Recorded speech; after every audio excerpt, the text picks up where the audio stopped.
কারুন হযরত মুসা আলাইহিস সালামের খুব ঘনিষ্ঠ আত্মীয়, ফকির, গরিব ছিল, পয়সা করি নাই। ওদিকে ফেরাউন নির্যাতন করে, মুসা আলাইহিস সালামের যে বংশ আছে এই বংশের উপর সে নির্যাতন চালাতো। কারুন বলতে লাগলো, মুসা আপনি একটু দোয়া করেন আল্লাহর কাছে, আল্লাহ যেন আমাকে অঢেল টাকা পয়সা দিয়ে দেন, বিশাল বিত্ত বৈভব দিয়ে দেন।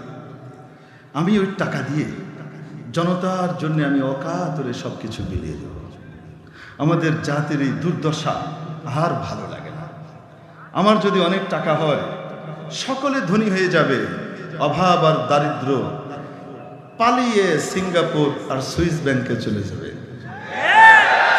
সব জায়গায় চলে যাবে, আপনার লোকজন সব ধনী হয়ে যাবে, এদেশের মানুষ সুখে শান্তিতে নিঃশ্বাস নেবে। আপনি আমার জন্য দোয়া করেন যেন আমার অনেক টাকা হয়। ছিল কি বলেন? কেউ চিন্ত না। মুসা আলাইহিস সালাম দোয়া করলেন, ইয়া আল্লাহ, আল্লাহ আপনি কারুনকে অনেক টাকা দিয়ে দেন।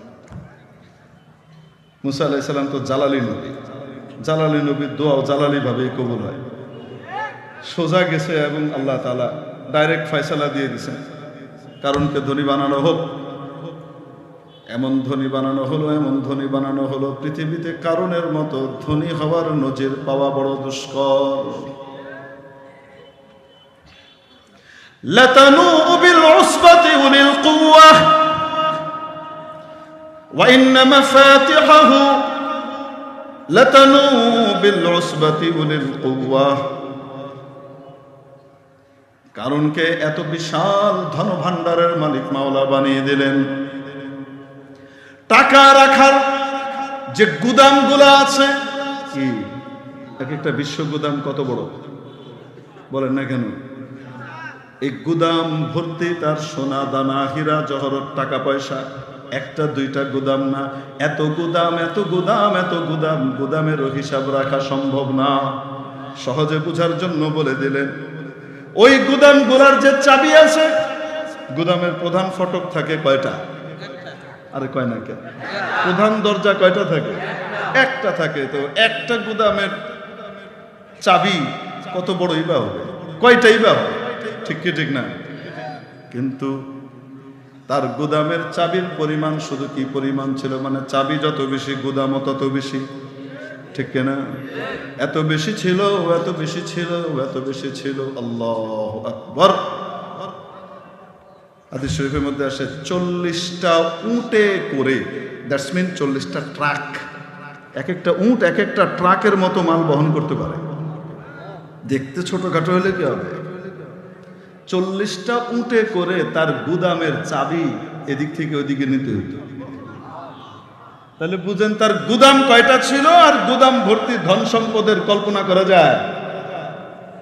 আল্লাহ এত টাকার মালিক হয়েছে, হওয়ার পরে এখন সে চিন্তা করে টাকা যেহেতু আমার বেশি, মুসা তো ফকির, কওমি মাদ্রাসার, ওর তো কিছু নাই।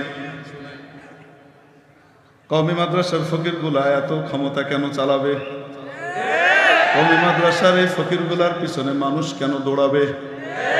তা হতে দেয়া যায় না। অতএব মুসাকে কন্ট্রোল করতে হবে। মুসা তুমি আমার ফরে কাজ করো। মুসা বুঝি হের ফরে কাজ করবে? কয় না কেন? মুসা আলাইহিস সালাম তো তার পক্ষে যায় না। মুসা আলাইহিস সালাম আল্লাহর যা বিধিবিধান সেটা পরিষ্কারভাবে বলেন, আর তাকে মনে করায় দেন, কারণ তুমি কি ওয়াদা করছিলে আর কি করতেছো?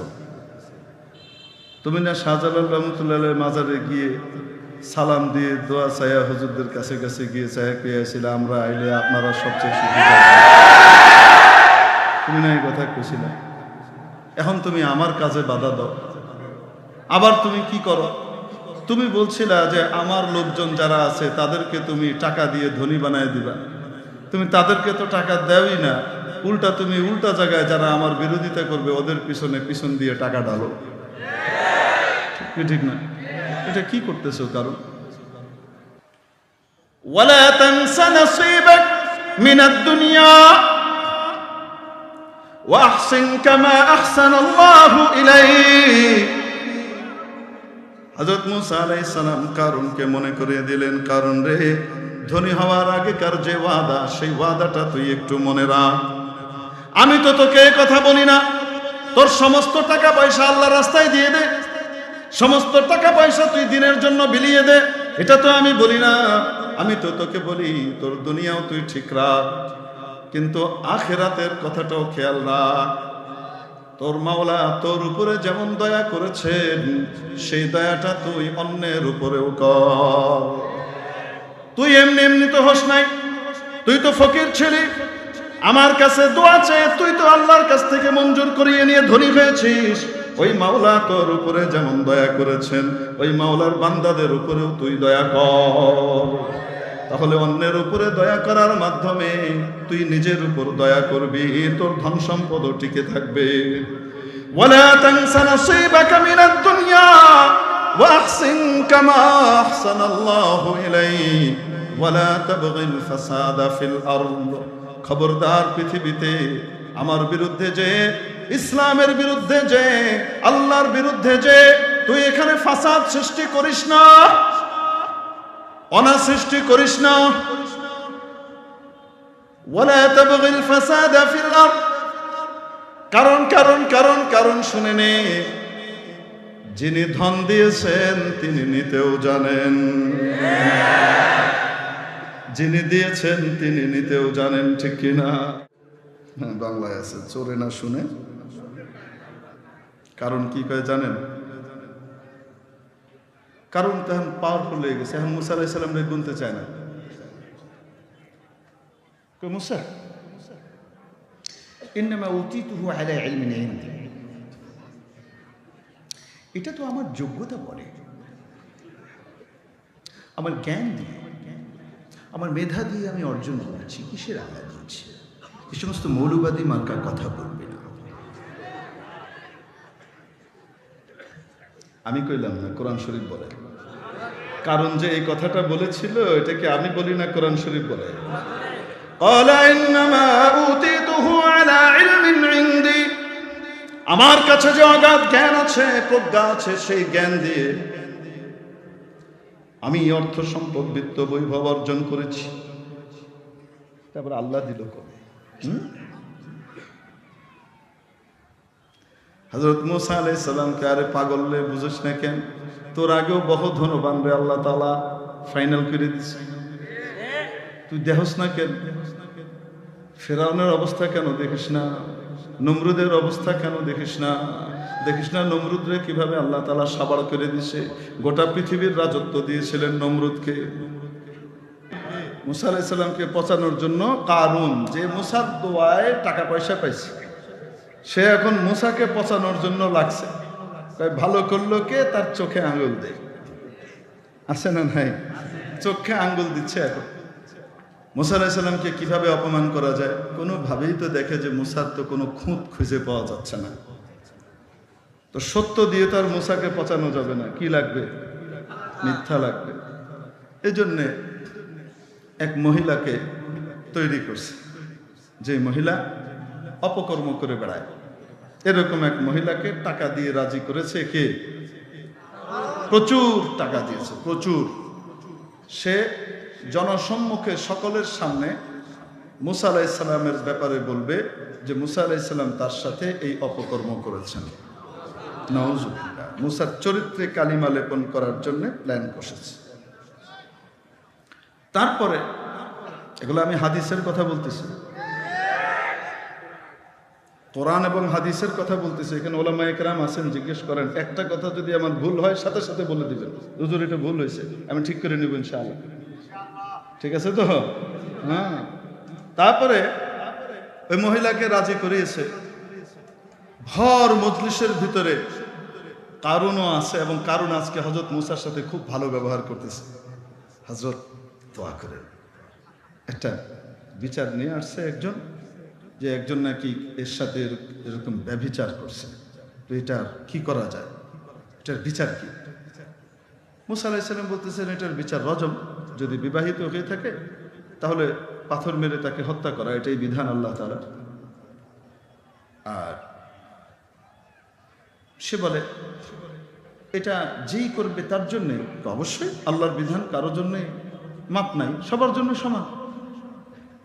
মুসা আপনি যদি করেন, পাগল কোথাকার, আমি কেন করব? আপনি কেন করবেন এটা পরের কথা, ধরেন মনে করেন যদি আপনিও করেন তাহলে। হযরত মুসা আলাইহিস সালাম বললেন, খোদা না খাস্তা যদি আমিও করি আমার জন্যই একই বিধান, কোনো পার্থক্য নাই। কারণ বলে আমার কাছে তো একজন এসে একটা বিচার দিছে, আমি ঠিক বুঝতে পারতেছি না কি বলবো, কারণ যার ব্যাপারে দিছে তিনি তো মহাসম্মানিত একজন, অতএব একটু দেখেন তো দেখি। এই তুমি কি বলবা আমাকে বলছিলা বলো। ওই মহিলাকে দাঁড় করাইছে। মহিলা বলতে চাচ্ছে কারুন যা শিখাই দিছে সেটা, আর মহিলার মুখ দিয়ে বেরোইতেছে অন্য কথা। মহিলা বলতেছে, আল্লাহর নবী হযরত মুসা আপনি সত্যবাদী আর কারুন মিথ্যাবাদী। সে আমাকে টাকা দিয়েছে এই পরিমাণ টাকা, এবং টাকা দিয়ে বলেছে আপনার বিরুদ্ধে এই মিথ্যা কথা সকলের সামনে দাঁড়িয়ে বলতে। আমি বলতে পারছি না, আমি আমার ঈমান বিক্রি করব না। হযরত মুসা আলাইহিস সালাম এত রাগান্বিত হয়েছেন যে এই পরিমাণ রাগ ফেরাউনের উপরেও হল নাই। উনি আল্লাহর কাছে সাথে সাথে বদদোয়া করছেন, সাথে সাথে বদদোয়া করছেন। এবং আল্লাহ তাবারক ওয়া তাআলা হযরত মুসা আলাইহিস সালামকে মুহূর্তের ভিতরে পাওয়ার দিয়ে দিলেন। মুসা, জমিনকে আপনার তাবে করে দেওয়া হলো, জমিনকে আপনি যা বলবেন সে তাই শুনবে, আপনি আপনার ইচ্ছা কার্যকর করেন। কারণ সে মুসা আলাইহিস সালামের বিরুদ্ধে যে সাজাটা তৈরি করেছিল সেই সাজা ছিল অর্ধেক পর্যন্ত মাটির মধ্যে পুঁতে, মাটির নিচে পুঁতে, তারপরে বাকি অর্ধেকের ভিতরে পাথর নিক্ষেপে হত্যা করা। পুঁতার বিষয়টা ছিল কি ছিল না? জমিনের মধ্যে পুঁততো, তাই আল্লাহ তাবারক ওয়া তাআলা হযরত মুসাকেও পাওয়ার দিলেন ওইটাই, জমিনকে আপনার অধীনস্থ করে দেওয়া হলো, আপনি যা বলবেন তাই হবে। মুসা আলাইহিস সালাম আদেশ করলেন, ইয়া আল্লাহ, আমি শুধু এর বিরুদ্ধে নিব না, যেই ধন সম্পদের কারণে ও নষ্ট হয়েছে সেগুলো অভিশপ্ত, আমি সেগুলোও রাখতে চাই না। আল্লাহকে আপনি যা করবেন তাই হবে, বলেন শুধু, আপনাকে তো পাওয়ার দিয়ে দিছি, কেন্দ্রীয় পাওয়ার এই ব্যাপারে। মুসা আলাইহিস সালাম বলেন জমিনকে, এই জমিন, একে সহকারে তার ধন সম্পদ সবকিছুকে নিয়ে ডাবা। মুহূর্তের ভিতরে কারণের ঠ্যাং এতটুকু পর্যন্ত ডাবছে, মাটিতে এই পর্যন্ত চলে গেছে। কারণ হাসে, মুসা আর কত জাদু আর ভেলকি দেখাবা, ফেরাউনকেও তো বহুত ভেলকি দেখাইছে, এই ভেলকি এখানে চলবে না। মানে যখন কারো কপাল খারাপ হয় তখন তার বোধ বুদ্ধি, চোখে দেখা জিনিসও সে হারিয়ে ফেলে। এই কপাল খারাপ হয়েছে, এখনো সে যদি কইতো মুসা মাফ করে দিত, ভুল করে ফেলছি, হয়তো মুসা আলাইহিস সালাম ঠান্ডা হয়ে যেত। সে আরো টিটকারি করে, ভেলকিবাজি আর কত করবা। হযরত মুসা আলাইহিস সালামের গোসা আরো বাড়ছে। আমি কইছি ডাবাইতে, একটুখানি কেল্লিকে ডাবাইলো, ডাবা, এবার হাঁটু পর্যন্ত গেছে। এবার কারণের হাসি হঠাৎ থেকে এরম হয়ে গেছে। কারবার তো ভালো না। ভাইজানরে তো চিনি, ভাইজানের তো রাগ উঠলে কি আছে, কয় না কেন, ভাইজানের রাগ সহজে নামে না, ঠিক কি ঠিক না? এখন কারণ বলে, মুসা ভুল হয়ে গেছে, মাফ করে দাও, মাফ করে দাও। উনি কয় গির, বুক পর্যন্ত গেছে। মুসা আমি আর করুন না, ভুল করছি, গির, এই পর্যন্ত আছে। মুসা আলাইহিস সালাম গির, আবার গেছে।